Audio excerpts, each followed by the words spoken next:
olahraga dulu, seperti anjuran pemerintah agar setiap hari kita harus berolahraga.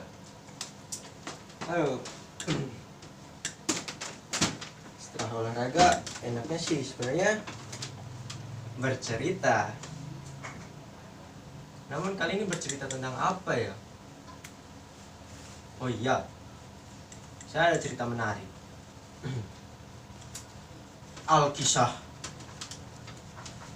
Aduh, sudah banyak kisah yang saya ceritakan. Tapi ada satu kisah yang menarik dan belum pernah saya ceritakan. Cerita tentang seorang perempuan. Sesungguhnya perempuan itu tidak pernah ingin punya bayi. Dunia sudah terlalu punah dengan berbagai macam manusia.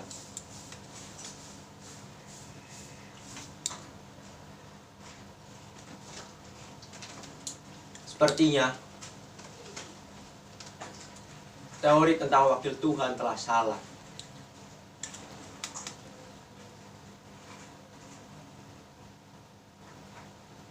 Perempuan itu sedari kecil hingga berumur 27 tahun sudah sangat bosan dan enggan dengan dunia. Ia sadar betul,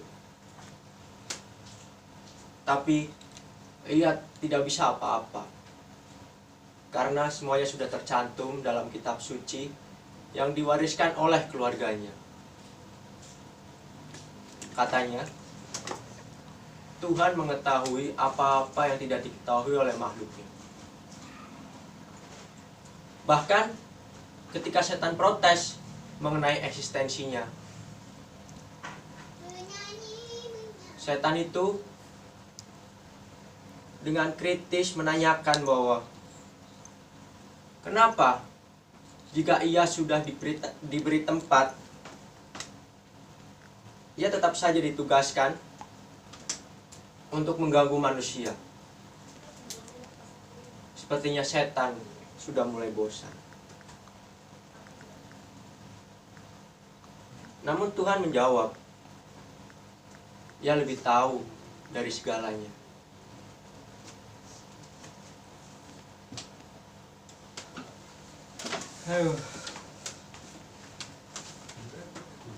Perempuan itu pernah berkata bahwa ia sangat enggan dengan lelaki. Kenapa Tuhan lebih dulu menciptakan lelaki? Apakah Tuhan sangat mencintai lelaki?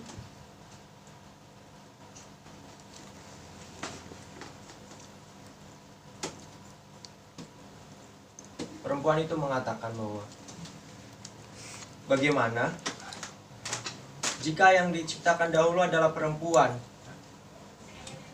lalu perempuan itu merajuk kepada Tuhan agar diberikan seorang teman yang berbeda dengannya. Lalu dari rontokan rambutnya tersebut tercipta seorang laki-laki. Lalu datang macan kumbang untuk menghasut laki-laki itu untuk memetik daun yang sangat nikmat. Daun itu bernama daun tembakau. Lalu lelaki itu dengan merengek meminta kepada perempuan untuk dipetik daun tembakau itu. Perempuan terus menolak, sebab Tuhan telah melarangnya untuk memetik daun tembakau.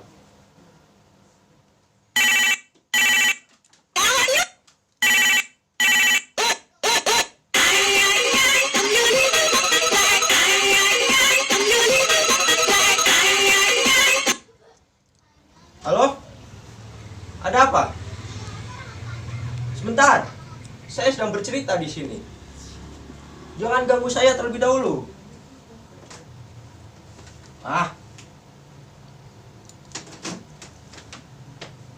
Sampai mana cerita saya tadi? Oh, saya ingat betul.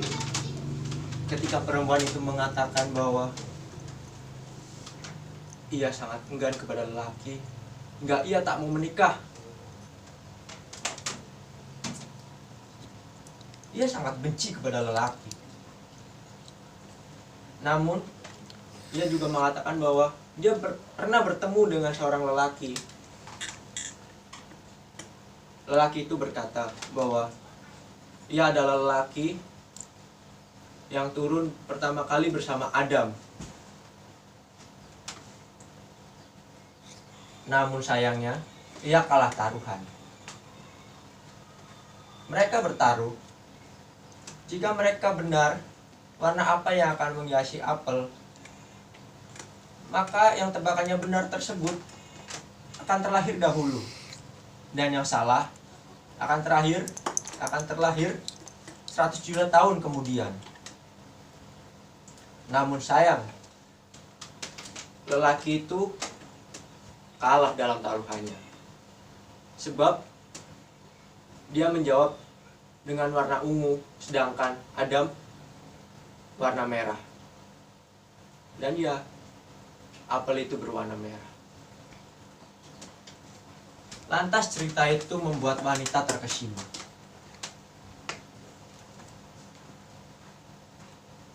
Perempuan itu jatuh cinta. Lalu ia menikah.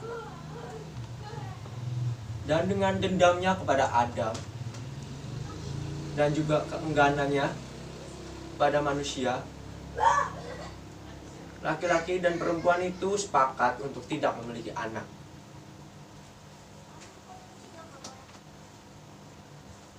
Dalam pernikahannya yang panjang, setiap hari ia lalui, tiba-tiba pada suatu malam datang seorang makhluk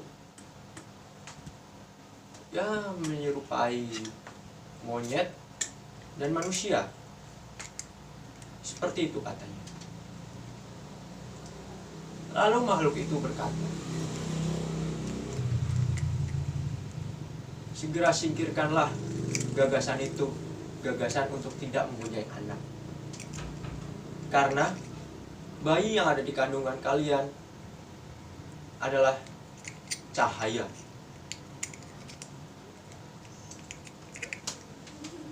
Bukan manusia. Lantas makhluk itu pergi. Hari-hari berlalu. Pasangan itu terus berpikir dan berpikir. Bayi yang mereka kandung adalah cahaya, bukan manusia. Lantas mereka memutuskan untuk memiliki seorang anak.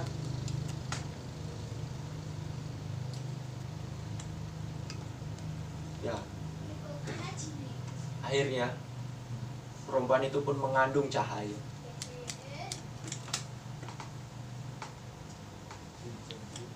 Perempuan itu mengatakan dengan gagahnya bahwa jika ia berhasil melahirkan cahaya, bukan saja dia menang dari Adam dan Hawa,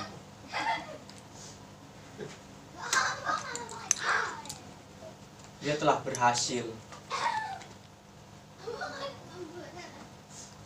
Dia berkata, bayi manusia yang merupakan anak dan cucu-cucu dari Adam dan Hawa, yang ditakdirkan sebagai wakil Tuhan, yang dikatakan manusia sebagai wakil Tuhan, terlalu merusak dunia. Mereka saling bertikai, mereka saling memusnahkan satu sama lain. Jika cahaya itu lahir, bukan saja mereka telah menang dari Adam dan Hawa, tapi mereka bisa mendesak Tuhan untuk bisa berkreasi dan mungkin bisa menciptakan dunia yang lebih baik lagi.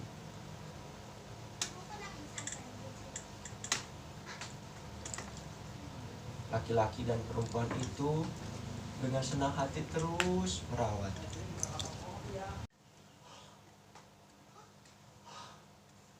Mereka telah menang. Karena bisa jadi cahaya itu akan merubah segalanya. Begitu cahaya lahir, laki-laki dan perempuan itu bisa mendesak kepada Tuhan untuk lebih berkreasi lagi. Bagaimana manusia yang sudah mendengar kisah perempuan itu,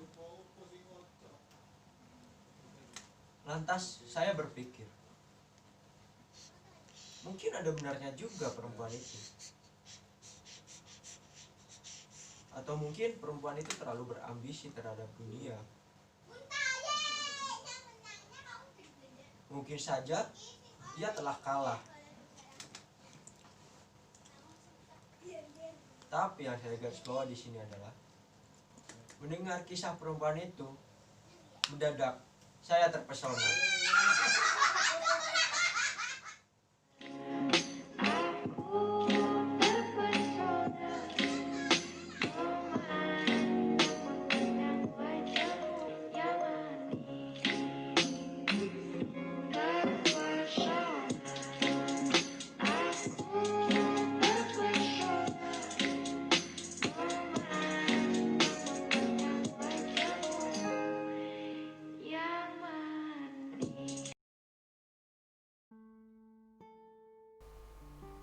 Menjadi ambisius, menjadi diri sendiri dalam keramaian, memilih untuk berpikir, menjadi kehendak pemikiran. Pesan dari cerita ini tidak lain dan tidak bukan adalah untuk menjadi kehendak, namun tetap menimbang keputusan dari mulut lain.